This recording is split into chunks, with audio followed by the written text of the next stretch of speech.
You're in a room with no windows, no clock, no light switch you can reach, no sound but your own breathing and the low electric hum of a ventilation system you can't locate. At first, you count the seams in the concrete. You trace the same hairline crack in the wall for the 100th time. You know exactly how many steps it takes to cross the floor.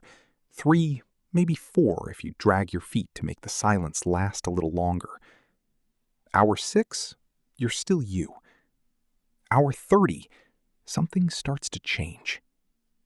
By day 3, some prisoners report seeing things that were never there. Full scenes, faces, conversations with people who don't exist, playing out so clearly they'd swear under oath that they happened. This isn't a horror story.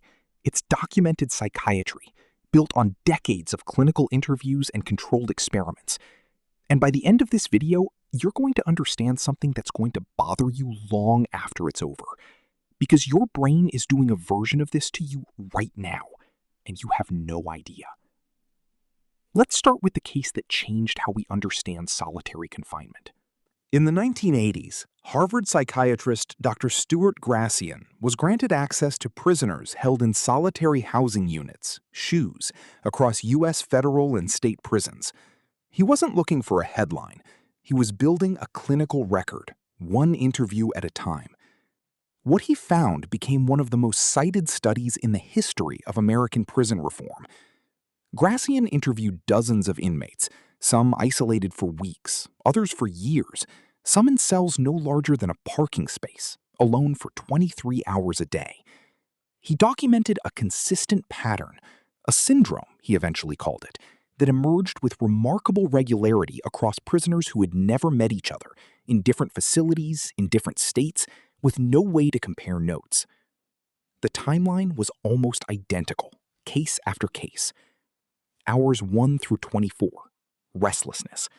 Prisoners described an inability to sit still, a low hum of anxiety they couldn't name or explain. Nothing dramatic yet, just the first sign that the mind, deprived of input, doesn't go quiet. It goes looking for something to process. Prisoners consistently misjudged how long they'd been isolated, some by hours, some by entire days, a few by nearly a week. Without external cues, sunlight, meals on a schedule, another human voice, the brain's internal clock turns out to be far less reliable than most of us assume it is. Day 3 onward is where it gets strange. Grassian recorded prisoners describing hallucinations, not vague shapes or shadows in the dark, but structured, detailed perceptual events. One inmate described hearing his name called clearly, in a voice he recognized, from an empty hallway with no one in it. Another described faces appearing in the grain of the concrete wall, faces that moved, that expressed emotion, that he could still describe in specific detail days later, down to the color of the eyes. In Grassian's sample, a majority of isolated prisoners reported some form of perceptual disturbance. Not a rare fringe reaction from the most unstable inmates, a common one, across otherwise psychologically healthy people. Here's where most people assume they understand what's happening, and where they're wrong. The obvious explanation is that isolation drives people crazy. Sensory deprivation breaks the mind, the way a machine seizes up when it's run without fuel or maintenance. That's not quite it, and the proof came decades earlier from a very different kind of subject. Researchers going back to the 1950s, the McGill sensory deprivation experiments, led by psychologist Donald Hebb, found something more unsettling than Grassian's prison data alone could show. Hebb paid university students, healthy, stable, well-adjusted volunteers, to lie in a quiet, dimly lit room, wearing goggles and gloves to blunt their vision and touch. Most couldn't tolerate more than 2 or 3 days. Some tapped out within hours. And the same thing happened to them that happened to Grassian's prisoners, decades later, in cells they had no way of choosing to leave. They started to hallucinate. These weren't prisoners under psychological duress, facing years of confinement with no release date. These were paid volunteers, fully free to leave at any moment, with every incentive to stay calm and rational. and their brains still filled the silence with sound, still painted images onto the dark, unprompted, uncontrollably. That's the pivot. This isn't a breakdown unique to trauma or captivity. It's a default setting built into every functioning human brain. Your brain, every second of every day, is not passively recording the world around you. It's predicting it, constructing it in real time. Your eyes send it fragments, patchy, incomplete, delayed by fractions of a second, even upside down before your visual cortex flips the image, and your brain fills in the rest based on expectation, memory, and pattern. Most of the time, that construction lines up closely enough with reality that you never notice the seams. You never feel the gap being filled. Take away the input, and the construction doesn't stop. It just stops being checked against anything real. The hallucination isn't a malfunction. It's the exact same machinery you rely on to see your own living room, running with nothing left to correct it. Which brings us to the darker cases. Grassian's most severe documented patients didn't just see and hear things that weren't there. Some reported losing the ability to tell the difference between what had actually happened and what their mind had generated on its own. Memory and hallucination began to blur into a single, indistinguishable stream.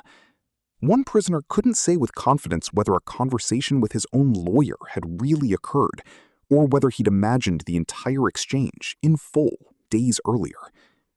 This is the detail that made Grassian's research so consequential and so hard for courts to ignore. It wasn't just discomfort or boredom or an inmate acting out for sympathy. In a meaningful number of long-term isolation cases, it was a measurable break from consensus reality, the same category of symptom clinicians associate with psychosis in a hospital setting. That research has since been cited in multiple U.S. court cases and legislative hearings, arguing for strict limits on extended solitary confinement, precisely because the psychological damage wasn't anecdotal or exaggerated. It was clinically consistent across unrelated subjects, and in some documented cases, permanent, outlasting the sentence itself. People walked out of those cells with the machinery still misfiring. Months later, they'd still hear the voice in the hallway. Years later, some still couldn't be in a quiet room without their mind starting to fill it. So here's the part that should actually unsettle you. You have never once, in your entire life, perceived the world directly. Not really. You've perceived your brain's best guess about the world, built from limited, delayed, imperfect signals, updated constantly, corrected constantly, so smoothly and so fast that you never feel it happening. The prisoner in the dark cell isn't experiencing something foreign to you, some broken version of a normal mind. He's experiencing your own mind, exactly as it already works, with the corrections simply switched off. Somewhere, right now, your brain is filling in your blind spot without telling you. It's smoothing over the gaps in what your eyes actually capture, patching them so seamlessly you'd never guess they existed. It's finishing sentences before people speak them, recognizing faces half a second before you consciously register that you have. You call all of that seeing, hearing, reality. The man in the cell learned, the hard way, that reality was never something simply happening to him. It was something his brain was making, quietly, constantly, convincingly, every second, the entire time. And it still is, right now, for you.